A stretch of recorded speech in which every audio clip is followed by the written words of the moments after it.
Hey, y'all, welcome back to the Late Night Vision Show. This is episode 288, quickly approaching episode 300. And we're excited to get there. That should be coming sometime in January, if my math is correct. But guys, my name is Jason. I am the owner of Outdoor Legacy, one of your co-hosts here on the podcast for all 288 episodes. And, you've been bearing through all 288 of those with me and my co-host, Mr. Hans East Texas. What's going on tonight, Hans? Yeah, well, it's been see if you open Instagram or Facebook or YouTube, you see a lot of successful opening deer hunting weekend pictures out there from a lot of you. Good to see all those pictures. It was not a success for me, but to get success, you actually have to like sit in the stand, and I did not have a chance to do that this weekend. Jason, it really kicks in for me. I would say I really start getting interested in it around Thanksgiving, and I know you're already, you and the kids are. Well, I'm just taking the kids. kids. Are yeah, I'm doing just taking the kids. Yeah, you and the kids are doing it. That's all we're doing. Mine are. My oldest sister already shot a deer, and she has no interest in doing it again. My youngest has, but we got to get her out on the rifle and practicing. But want to, congratulations to all those people out there that did get something on the ground. Hey, also for all of you out there that watched 2 Minute Tuesday, thank y'all for doing that. I mean, a lot of guys that are replying to some of the social posts about 2 Minute Tuesday say, hey, it's great to know what the show topic is. This week, I don't know, Jason, if they say that just so they know whether to watch or whether not to watch. That's probably the truth. Yeah, but thank y'all for doing it. I mean, we do get a lot of positive feedback on it. And, if you don't know what 2 Minute Tuesday is, it is a very short, kind of exactly what it sounds like. It's a 2 to 3 minute video, which if you know Jason and I, is very hard to do, to keep us under 3 minutes. It is a struggle. We have to make many takes, and we set timers. We do not love 2 Minute Tuesday, but we are fully vested in it at this point. So I don't know if we're fully vested in it. I was trying to quit doing it Jason 2 weeks ago, but I don't know. I'm not fully vested. Jason is trying to pull the ripcord at any moment on it. I'm all the time. But all the time. Thank y'all for watching it. That is a great place, y'all, for you to not just know what the topic is, but if there are any deals, specials by the manufacturers, any breaking news that we need to talk about before our main show on Thursday, it's a great source and a quick source of information to be able to do that. But before we jump into the topic, if you watched 2 Minute Tuesday, or if you looked at the title of this video, you probably already know what we're talking about. But I want to invite you, if you are interested in purchasing a brand new night vision or thermal optic, you can call us, me, Jason, Ashley, and we take your phone calls all day long. We talk you through the process. There are a lot of people that say, man, there's so many out there, I don't even know where to begin. I promise you, after a few minutes, we can get it narrowed down to 2 or 3 very good options for you, whether you're ready to buy now or in the future, or to do some more investigating. But give us a call, 877-350-1818. You can find all of the optics on our website, outdoorlegacygear.com. All right, Jason. I'm going to add a disclaimer. I'm going to add this is going to seem really weird that I have to do this, but it's happened so many times that I have to add this. Everything you just said is correct. Call us. We'll be glad to help you. But just so you know, this is what we do for a living, is sell night vision and thermal optics. And we have people who call and talk to one of us for 15, 20, 30 minutes, get all the way down to it, and then say, okay, well, now I've got to go find somebody that sells these. And we're like, that's us. And they go, really? We didn't know y'all did that. We thought you just offered this free service like Mother Teresa of helping people with these optics. So that is what we do for a living. So if you're looking for an optic, we would love to help you, and we would love to have your business. Yeah. Let's jump into this topic. Yeah. Now, I want to give another disclaimer here.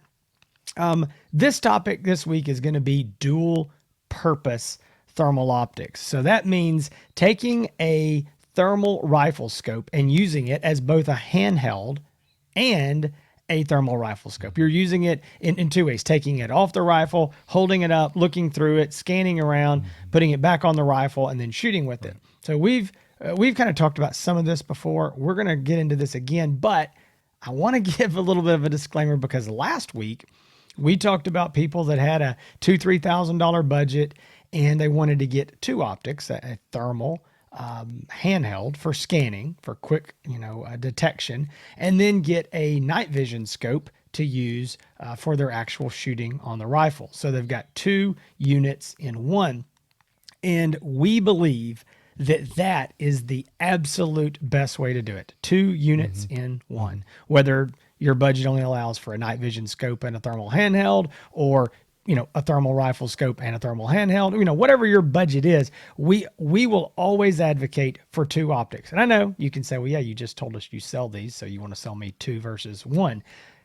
No, I say that as you tell me your budget is $6,000 and I would rather sell you $6,000 worth of two optics than $6,000 worth of one. That's actually more work, more shipping, more customer service for us. But I'm telling you, it's long term. We think it's better for you to have two optics. But with that said, and that's kind of where this topic comes into, we understand there's a couple issues. One, there's guys that say, forget it. I want a thermal scope. Period. That's what I'm going to use. I don't have the money for a thermal handheld, but I'm going to buy a thermal scope. So great.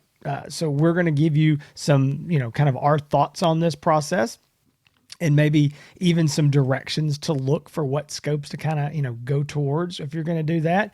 And then last, there's a lot of guys that say, listen, I'm with you. I want both. Don't want two optics, a handheld and a scope. But right now, this week, this month, this season, this year, whatever it is, I can afford a thermal scope. I'll save my money up, come back next year, and I'll buy the thermal handheld. But there's no need in me buying, two optics down here and the digital night vision and a less expensive handheld that I'm going to want to get rid of in a year. I'm going to buy the scope now. I'll buy the handheld later. And so that's fine too. So that's what this show's about. Well, you're exactly right. We did last week kind of say don't go the route that we're about to talk about this week. But there are, like you said, at the end of the day, there are people that need, and there are some scenarios that a backup or dual thermal scope is appropriate. Now, what is a dual purpose thermal? So what we're going to be showing, I'm going to show a couple optics. So if you're listening on iTunes or Spotify, I'm going to show. So what we consider a dual purpose thermal optic is an optic that is compact in size. So, and I'll show example of that in a second. And also because you're going to want to transition it from a thermal, like a monocular handheld scanner, to a weapons mounted thermal rifle scope, it's going to need to have a quick release mount on it. So there's people out there that call and say, I need something that I can scan with and that I can shoot with, that I can take on and off very quickly. If, whether that's home defense, whether that's hunting, whatever it may be. Also there's situations where you just need a backup scope, but that compact size with a quick release mount. Now I'm going to show you an example of something that is not what we would consider something that can be used as a dual purpose or a compact scope. This is a tube style thermal scope. Just about every major brand has a model. The Pulsars have the Thermion model of tube style scopes. The AGM has the Adders. iRays have the Bolt series. Very, very popular scope. Very good for a lot of reasons, a lot of different platforms you can mount it on. But as you can see, it is not small. So if you're talking about it does have a QD mount on it. This has an American Defense QD mount.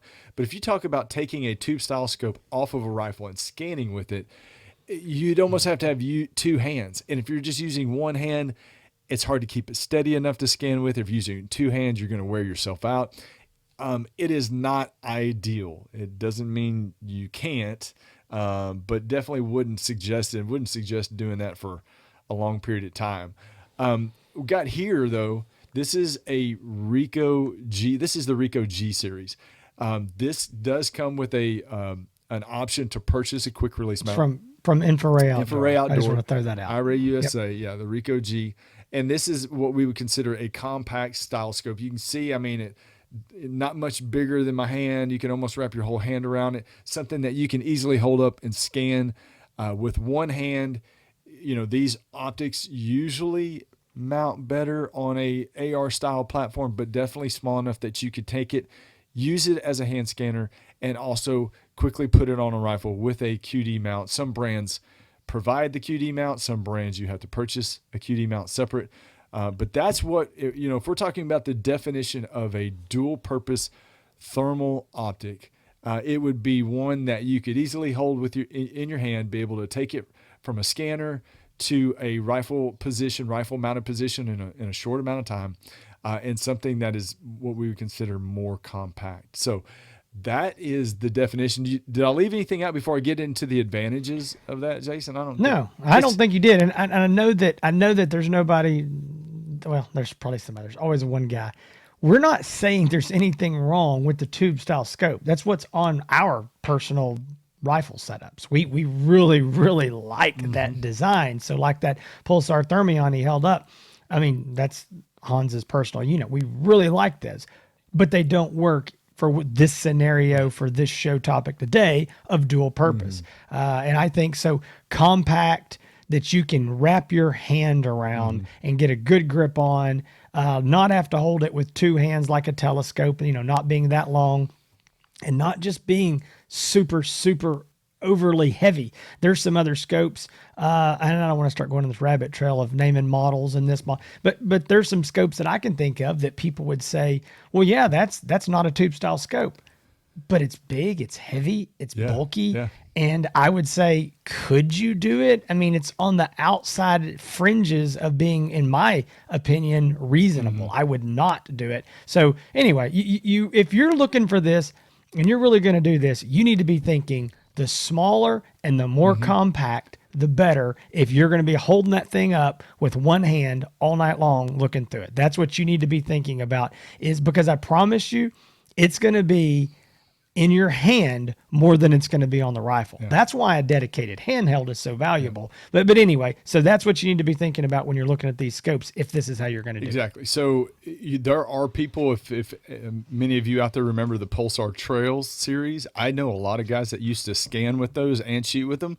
That's right there on the line where it's like, it's almost too big, but I guess you can scan with it. I mean, but yes, the tube style scope, I would say, I definitely wouldn't want to do it.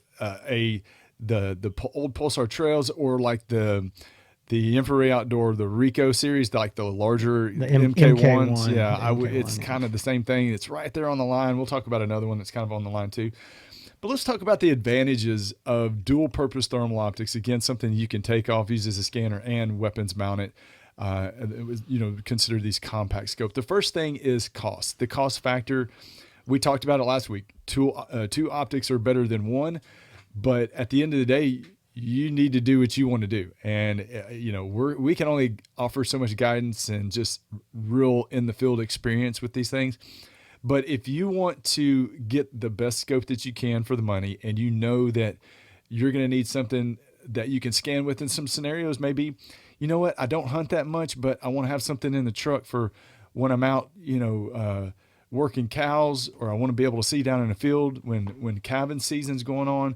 I'm not going to hunt with it that much. I want to be able to scan with it. But if a coyote runs in, I want to throw it on rifle real quick and take a shot. Yeah, that's a scenario where, the person's, going to be scanning with it more often, not hunting with it as often.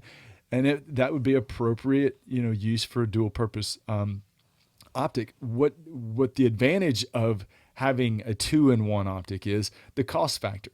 Obviously you're able to get a high quality optic, in most cases, high quality compact thermal optic.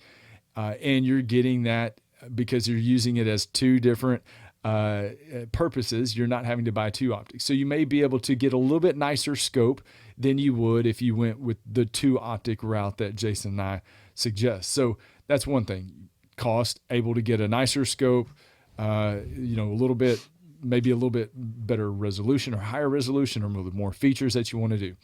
The second thing is the size and the weight, the advantage. So I just showed you the size of a compact scope, that being the weight and the overall length, is going to be quite a bit shorter, quite a bit less weight than a full size, what we'll call a full size thermal scope. So if you're wanting to have something that you can carry in a backpack, put in your coat pocket, carry around with you, again, for the purpose of scanning with, and then needing to throw it on a rifle, you have that. So definitely you can, Jason, you can hide an AGM rattler a lot easier than you could hide a AGM adder. I can't imagine like trying to stick an adder in my back pocket or a coat pocket. No, You're not gonna. I don't know if it'll fit in my backpack. Yeah, you're not gonna like be very incognito with a tube style AGM adder versus their rattler series. So the size and the weight differences definitely noticeable, and I would say an advantage for making the case for somebody going with a dual purpose setup. The last thing, and what we hear a lot, there are a lot of people out there in what I call the buddy scope scenario. That is for people that want that. Really, these are the best kind of friends to have. Is I want to have a scope so when my friends go out with me, they have something to use. So they're just not standing there looking at the darkness. First of all, you're a great friend for buying, for thinking of your friends. But at the same time, they want to have something that they can scan with while they're hunting alone. And if their friend shows up, then they have a scope that they can use. That is the advantage of being able to have this dual purposes for scenarios, whether it be your family, kids, friends, whatever, that you can, the majority of the time, if you're hunting alone, that you have this optic that's small enough that you can scan with. But for whatever reason, a friend shows up and they need a thermal, then you can put it on their rifle real quick and, get it ready to go and go out and hunt. And that way, both of you have an optic. So it is, Jason, those are some of the few advantages. I'm sure people can think of some more. Those are the ones that really just crossed my mind in a short amount of time of being able to have that cost factor of being able to get the nicer optic, the size and weight, and also having a buddy optic. There are some scenarios and that we talk about on the phone, like we said in the past, two optics we feel like is better than one. But at the end of the day, there's some things that guys bring up to me, and I say, you know what, you're right. That kind of works out to be better for what you're trying to do, having one optic. And it's really, to tell you the truth, when I really have that conversation where I am kind of pushing them into a dual purpose optic, it's really a lot for the guys, and you might agree with this, Jason. It's really a lot for the guys that are using it for home and property defense, something that they want to sit on the nightstand, scan with. Right. They're saying, I'm going to scan with it, and they use it as a scanner 95% of the time. And Lord, I hope I never have to put it on a rifle, but I want to have the ability to. Yeah, you know what? In that scenario, it's probably better to have a compact dual purpose optic. You can scan with it, scan around your property, whether you're, again, working cows, whatever you're trying to do. And then if you need it, you can put it on a rifle. So there are scenarios where a dual purpose optic is appropriate. So guys, if y'all were watching, I don't know if Hans had me up here on the screen, but you probably saw me looking down, and I was furiously taking notes because I was thinking of more and more negatives to counter all those positives. And so I'm going to give the, good. I was like adding notes over here. No. So listen, and I'm going to, at the end here, I'm going to wrap this and I'm going to come back and say, I'm going to say at the beginning, I'm going to say at the end. We're not trying to talk you out of this. Okay. We want you to consider the pros and consider the cons. And we feel that our duty in this show is to show you, the good, the bad, the ugly. But we know that most people, whether they're your buddies or whether they're another dealer trying to sell you something, everybody wants to tell you the positives. Nobody wants to talk about the negatives. Why? Because if it's a dealer, he doesn't want to talk you out of buying something. If it's your buddy, he doesn't want to think about that he might made the wrong decision. So it's one of those things where we want to look at it from all angles, from our experience, and not just our own experience, but listening to other customers that have called us and said, hey, I thought this was going to work and it's not, and here's the problem I'm having. I didn't even think about this. So again, we're not trying to just be negative about it, but we want to come to every angle and let you make the decision of what works best for you. So here's a couple things. First, ergonomics. I kind of mentioned that there a little bit, talking about you want to be able to hold this optic in your hand. Well, you got to think about a thermal monocular, a handheld device is made ergonomically to be held in your hand. Many times it will have a padded hand strap. Even if it doesn't, the buttons are there made for you to be able to easily press and manipulate them while holding it. Again, that's what it's made to do. But when we talk about a thermal rifle scope, it's they didn't the manufacturer wasn't worried about somebody holding it. They were worried about how it was going to function when it was being mounted on the rifle. And you have to think about depending on whether you're a left-handed or right-handed shooter, a normal right-handed shooter, which is what most people are, your offhand is your left hand. So sometimes there's buttons and things that are on maybe the left side of the scope because the assumption is the average person is going to have their left hand free. Well, that same right-handed shooter is going to be holding that monocular up or that scope up as a monocular with his right hand. So you just kind of think about sometimes the buttons are shifted over to the left side. Why? Because you're going to manipulate them with your left hand. Well, now you're holding it at your right hand. So it's just sometimes they're just not made to be held. But again, you can force that in there and you can make that work. You're going to get a little bit, limit yourself on the rifle setups you can use. And the reason is because the tube style scopes, the 30 millimeter tube scopes that Hans held up, those are really, really great for bolt action rifles. These smaller, more compact style scopes generally are not great for bolt action scopes. The exception is that, like that Infrared Outdoor Rico G that he held up, that scope comes in the box with a longer mount that will allow you to mount. Let's say it's on a bolt gun and it pushes the scope back towards the buttstock. So you go, hey, it works. Well, it does, but you can't use that mount if you're going to use it as a handheld scanner. Why? Because that's not a quick detach return to zero mount. So you're going to buy that little small quick detach mount. Hans, I'm assuming you held that scope up. It had the American Defense mount on it. Is that right? You assumed incorrectly. Okay. So all right, that's okay. So Hans held that up, and either it didn't have a mount at all, or it had the long mount. My point is, it didn't have a mount, but yeah, the American Defense mount. I mean, it's the same footprint as the base of the scope, a couple 2-3 inches. Yeah. So what he's saying is, it's there. It's in the middle of the scope. So you're going to have to move that scope forward to mount it on your Picatinny rail. Again, not ideal for a bolt gun or any rifle with a fixed stock. So you are, and I know there's going to be somebody say, well, I do it. And okay, generally speaking, you're going to be forced into an AR style AR style rifle platform, or at least something with a collapsible stock if you go this route. It's going to be very difficult to get the scope you need with a quick detach mount on a bolt gun. All right, so there's another little bit of an issue, something you got to work around. Second, you are greatly limiting the scopes that you can have in your options. So if I come to the table and I say, all right, I'm an AR shooter, and let's talk about all the scopes. Well, every scope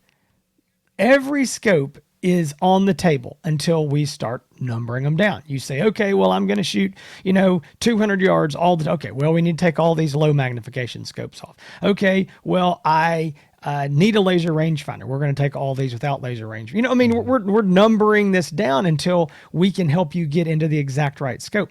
You don't get that option because you immediately take off every tube style scope, which let's just look at Pulsar as an example. That is it's all but two of their scopes, and they're one of the premier thermal manufacturers in the world. So you're taking all but two of their scopes off. All right. You are also going to take off most, not all, but almost every scope with a laser rangefinder. I mean, at least the majority of them, in my opinion. There's going to be some scopes. I know guys are going to say, well, wait a minute, hang on. I can have a laser rangefinder and I can add it onto the side of this scope. Yeah, but now we're talking about big, heavy, bulky. These are the scopes we're not going to recommend.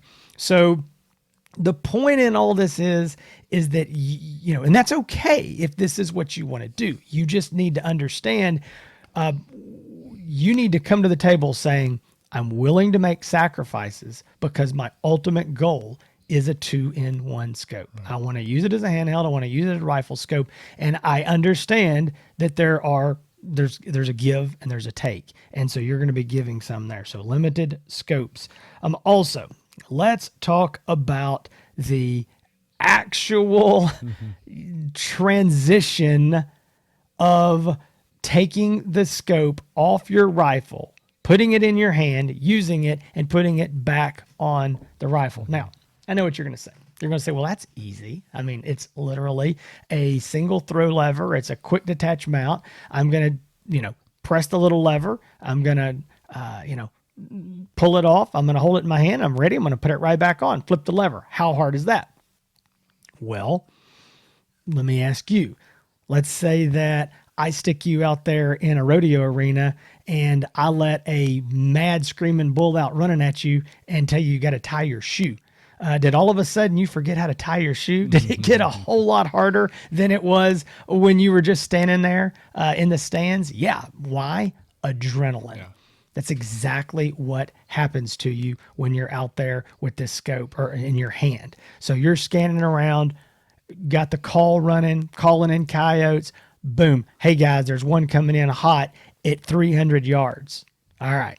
So now, what have you got to do? It's even hard. Think about transitioning from just a monocular in your hand to switching over your eye to the scope. Yes. Like I'm trying to throw the monocular somewhere, stick it somewhere, and then put my face behind the scope. Imagine having to do that with remounting a scope in the dark. That's right. Yeah, that's exactly. And Hans just said that was going to be my last zinger is you're doing this in the dark. Okay. It's one thing to do this in your living room or out there in your backyard practicing. It's another to do it in the dark. And so back to my scenario, boom, you got this coyote come running in. I'm going to tell you, if you are anything like me, if you're anything like Hans or anything like any of the guys that we've hunted with over the years, I can tell you what happens. Boom, adrenaline hit. Oh my gosh. This is what we came here for. If you don't get that, then man, go watch football. I mean, go do something else. Cause that's what it's about is that rush of, oh my gosh, here he comes. Let's go. So now you're fumble fingers. All right. So now you get, oh my gosh, I'm in a hurry. Well, let's walk this scenario through a little bit slower and let's talk about the steps. Again, I said all you have to do is slap it on the rifle and press the QD throw lever over. Well, you're in the dark. So number one, is that QD lever, is it all the way open or is it all the way closed? Yeah. I don't know. It's in the dark. So you got to feel, how did I leave it? I don't know. Oh, it's closed. Well, guess what? Most of these have a little locking lever. Again, not a big deal, but in the dark. In a rush, I'm trying to get that lever. Okay, I get it locked open. Now I go over to the rifle, slap it on there, right? Well, hold on a minute.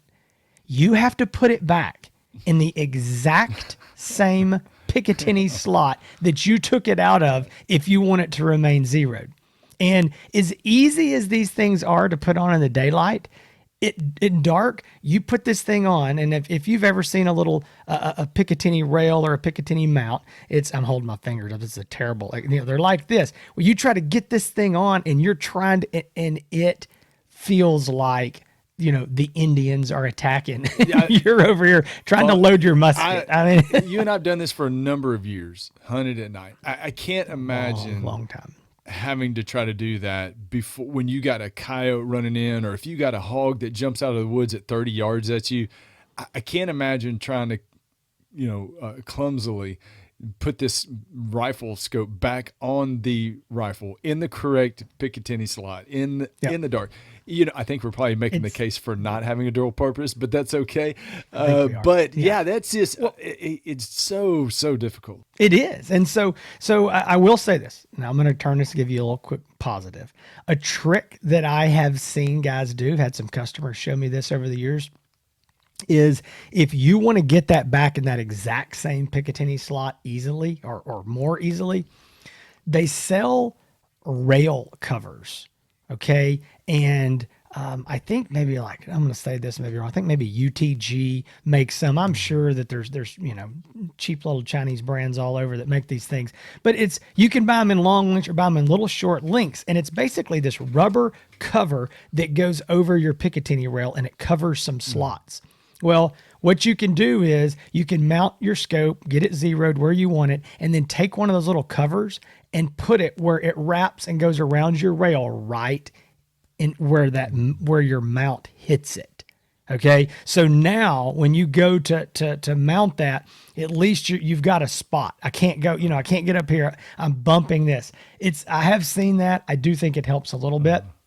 If you don't have that, you're going to have to mark that Picatinny rail somehow so you know. Either you're going to count your slots up, which is kind of dangerous to do in the dark, time consuming, or you're going to have to put some white fingernail polish. You're going to have to put, I've seen guys use like some little glow in the dark fingernail polish. You're going to have to do something because you got to get it back in that slot. Now, all right, not to belabor that point too long. You've got it back on the rifle.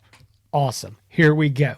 Now, there's two more issues that concern me. Number one, in that time period, let's say that you did that perfectly. There's the coyote. He's charging in. The call's still running. Boom. I lock it over here. It goes straight to the rail. I flip the lever. I get behind the scope. In those seconds, where is that coyote? Where did he go? Did he go left? Did he go right? Is he still coming straight towards me? Did he turn around and run up? You got to find him now. And again, you're in this rush because, gosh, I've been here for an hour and a half. I'm freezing my tail off. I can't lose this coyote. Yeah. This is what I'm here for. Now you've got this frustration and again this anxiety of where is he? Is he still right where he was? Okay. And then the last thing that this is the Hans talks about the mental game. And I think, we all know that when it comes to shooting, the mental part is the biggest hurdle. And there's a whole lot of guys that the mental concerns them of taking the rifle scope off the rifle and putting it back on. And is it going to hold zero? Now, number one, we're going to tell you that if it's done correctly and if it's mounted correctly, then it will. With quality mount, not just any mount. We're talking about American Defense style mount. It will. Okay. But it has to be done correctly. Over tightening or under tightening the mount on the rail will produce terrible results. So this has to be done exactly properly to get that zero. Now you need to go test that on the bench, on the range, and confirm taking it off, putting it back on, taking it off, putting it back on. You can see that it's going to do that. But sometimes you still have that little doubt in the back of your mind thinking, did I get that in the right slot? Did I go one too far back? Did I go one too far forward? What's happening? How far is that coyote now? Maybe you don't want that twinge of doubt. So, all right, I'm going to quit talking negative for just a minute. And I'm going to say, I know I've been negative Nancy. All right. I've given a very good case of why you should not do this. But we understand. There are scenarios. There are scenarios where I will advise someone to do this. If a guy comes to me and says, look, I'm buying a thermal scope. You can sell it to me. Somebody else can sell it to me. I'm buying a thermal scope.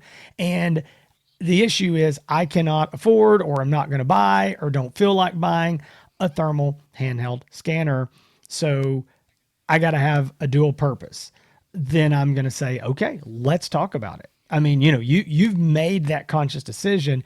And guys, I mean, again, at the end of the day, we're here to put you in the best optic that works for you and your, specific scenario. So then we can go over what optics are working. Hans is going to kind of go through a general, very mile high list of some of the optics, but I don't want you to think like, okay, this is what I want to do.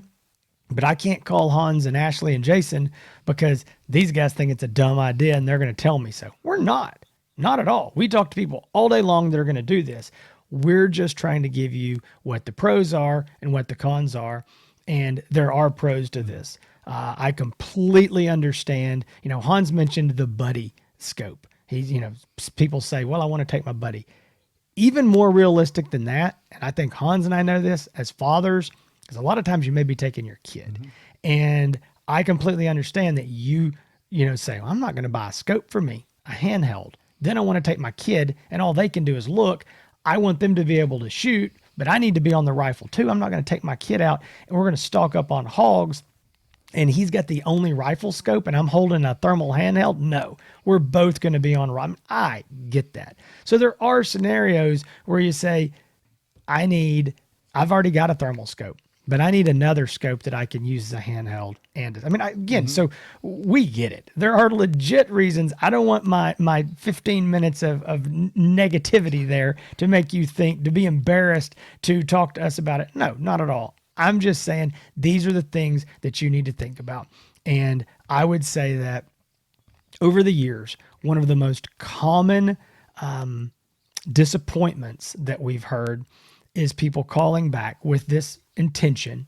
And after a few months say, okay, guys, I told you I had a $5,000 budget and I was going to buy this scope and I was going to use it as a handheld and I was going to use it as a monocular. I did it and I'm doing it and I'm tired of it. And I wish I hadn't spent all that $5,000 because now I got, whatever, $1,000. What can I get for a handheld? And so there's that frustration that a lot of people eventually come back to. But again, a lot of guys say, it's okay. I want this expensive rifle scope, or this is what's in my budget. And when I can afford a handheld, I'll get a handheld. In the meantime, I'm going to make do. Jason Robertson, y'all, owner of Outdoor Legacy, crushing dreams. One I knew it was going to be something. No, I'm joking with you. No, you're exactly right. There's a lot of gray area in this discussion. It's hard to be 100% on you can't do it and 100% that yes, it's always going to be possible. No. That's why it's important to talk through this. Now, I'm going to, like Jason said, we're going to talk briefly, because we're running out of time, briefly about some models that if you are interested in dual purpose thermal, kind of some models to look at. I'm going to start with AGM. AGM has the Rattler series, very small compact scopes. There's 4 different models. Anywhere from 384 resolution to 640 resolution. Definitely in the AGM line. Go check those out. Those are the Rattler series. Very popular for many, many years. We showed one, the Infrared Outdoor. This is the Rico G. You may have heard it called the Genie, but the G series. They've got the 384 resolution models with and without a rangefinder. They've got some 640 resolution models, and they even put a rangefinder on the side of this, and it's still somewhat, I would say, somewhat compact even with the laser rangefinder. Yeah. So those are the G series from Infrared Outdoor. I want to show this because we talked about Pulsar. This is the Talion. It does have a QD mount on it, and this is one of those borderline, could be used dual purpose, but almost a little bit too big, but it's not as compact as some of the others that you may see. It's a little bit longer, but still lighter weight. You can grip it and hold it here with just one hand. You can scan it. You don't have to use 2 hands to scan it. So this is borderline. It's right there. If it were any longer, you would say no, but these are the Pulsar Talions. Again, very, very popular. Got a 384 resolution option and a 640 resolution option. Envision has the Nox 18, which is a weapons mountable and helmet mountable optic that has a reticle that you can turn on and off. You could also use it as a hand scanner. And the Nox 35, one of our personal favorite dual purpose optics, which you can helmet mount it, hold it as a hand scanner, put it on a rifle. Again, has a reticle that turns on and off. And then Bearing Optics, just about every model that we sell of Bearing Optics would be considered compact, wouldn't it? I mean, you've got the Hogster, the Super Hogster, the Super Yoders. So there's a lot of options out there. We just mentioned a few in the more popular ones.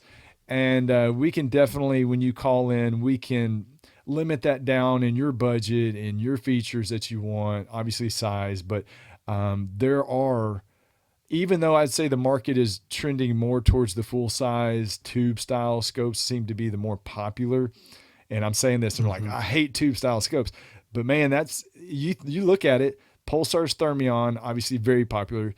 The Adder is probably one of their most popular scopes. The Adder's very and popular. The Bolt from iRay that's the number one. Yeah, I mean, so the tube style scopes are kind of taking over, but there is still a big market for compact, and it's a lot for the dual purpose guys. But those are the models to look at.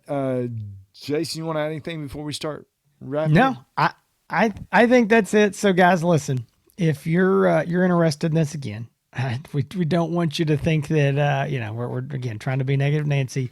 Give us a call. We'll be glad to help you. And you may say, okay, I'm still on the fence. I got a couple specific questions. We're glad to answer those. Give us a call. We'd love to have your business, help you figure out what will work right for you. Another thing you may need is you may say, all right, guys, I want to do this, but maybe I don't know enough about it. Here's my total budget, whatever it is, 3, 4, 5, that whatever that budget is, and say, can I get 2 optics for this? And am I sacrificing? And what if I have got a $4,000 budget, but I only spend 3 and I keep that other 1,000 over here in my piggy bank and keep adding to it? Well, so there's a lot of ways to skin the cat, and we're willing and happy to talk to you about those and figure out what would work best for you and then help you with that sale when you're ready. So guys, 877-350-1818. That is the way to get a hold of Hans, Ashley, or myself. We are always happy to talk to you and help you there. We'd love to have your business, outdoorlegacygear.com. If you're looking for more shows like this, maybe this is the first time you found this, it just popped up in your YouTube feed, the Late Night Vision Show, a Late Night Vision Show. If you search that here on YouTube, or you just click the little button there, go straight to our channel, you can subscribe and see all of our videos. We do lots of reviews, just general night hunting discussions like this as well. If you want, sometimes I used to say they're shorter. I don't know if they're shorter anymore, but if you want some somewhat shorter reviews, go over to Hans's channel, HANSETX, like East Texas, Hans East Texas. He's got reviews of a lot of the optics that we talk about on the show here. Sometimes his reviews are a little shorter. Sometimes he talks just as long. It just really depends on what kind of mood I'm in. It could be long, could be short. You never know. It's the luck of the draw. It's true. Yeah. Same thing with our salesman, Ashley. He's got the same struggle that Hans and I do of, he's a big talker. And I think that's what it takes to do this all day on the phone with people. And then when we try to get in front of the video camera and make it short and sweet, it's hard for us to do. But his channel is Rowe, R-O-W-E. That's his last name, R-O-W-E-E-T-X. So Rowe, East Texas. Definitely we got the East Texas covered over here. So check his stuff out as well. And then you've already got us all. You got Outdoor Legacy, you got Hans East Texas, you got it all. We've got a lot of content out.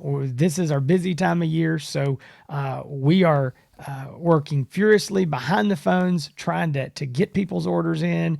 It's very, very busy, but at the same time, the temperatures are dropping, the cold fronts are coming in. It's an awesome time to be in the field, so we're trying to do both. So we've got some more reviews and stuff coming very soon. And as always, we've got our Best Of series coming this fall. So stay tuned to the Late Night Vision Show. A lot of stuff coming up. This has been episode 288. We're working up and getting close to 300. Jason can't wait to do it. It may time out close to SHOT Show, but y'all stay tuned. Don't miss any Thursday episodes. Don't miss 2 Minute Tuesday, please, because it's a lot of effort, even though it's a short amount of time. We look so forward to seeing y'all next week. Stay safe in the fields and keep making them bacon pancakes.